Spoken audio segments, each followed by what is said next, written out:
I took my driving test in 1974 on a Ford Pop.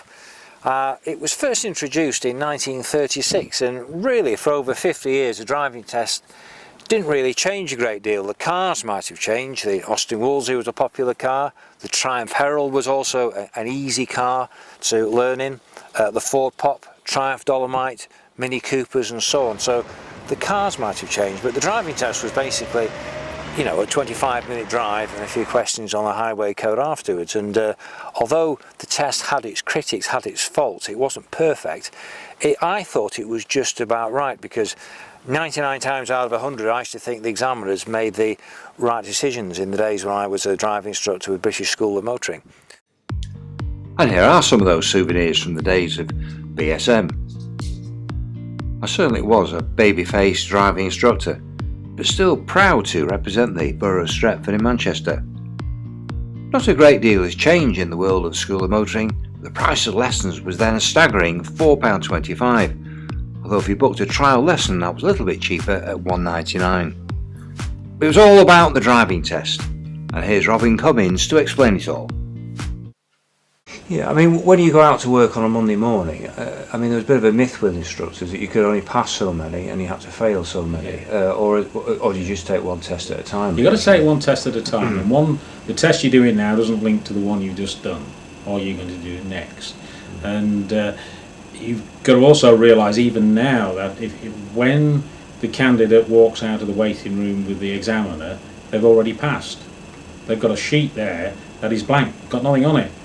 And it remains passed until they prove otherwise, because examiners only mark negative things, they don't mark positive things. So everyone's passed until they prove otherwise, and unfortunately they do that fairly regularly. Overall pass rate being about 42% at the moment.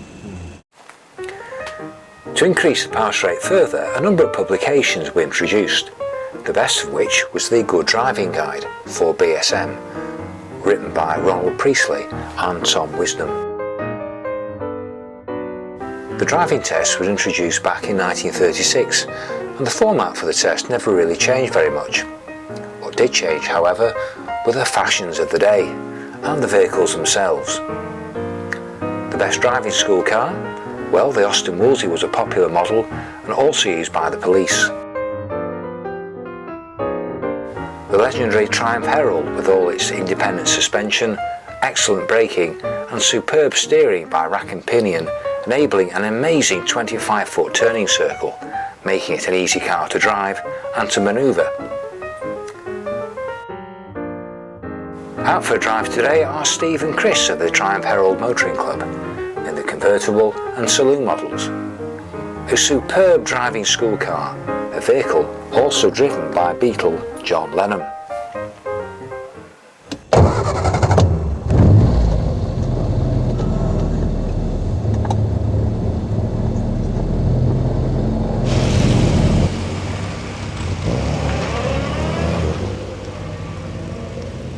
In later years, British Leyland manufactured the Mini Metro, endorsed by the British School of Motoring, with well over 1 million models manufactured.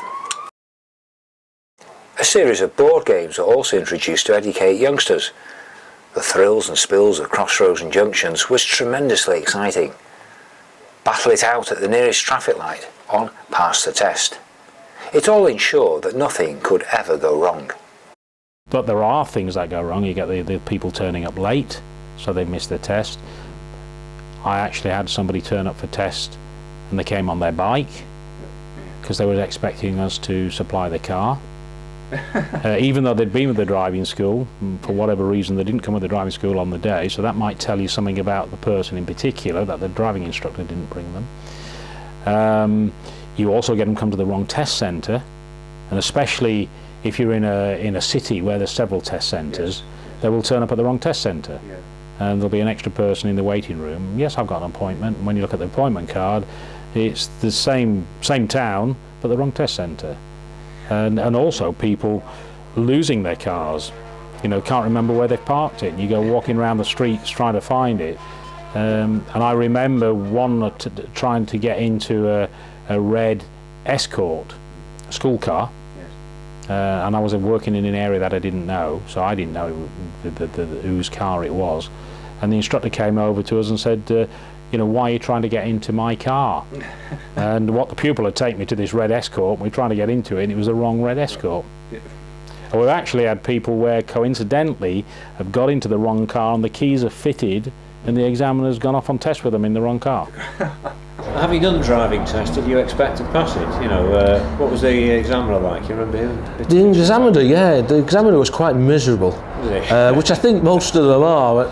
But I wanted to pass first time, Yes. so I'd really studied the highway code, and I did pass, luckily.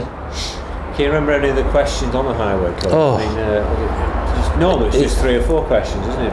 Really, signs. He asked me. I was sat in the car. I remember a good 20 minutes.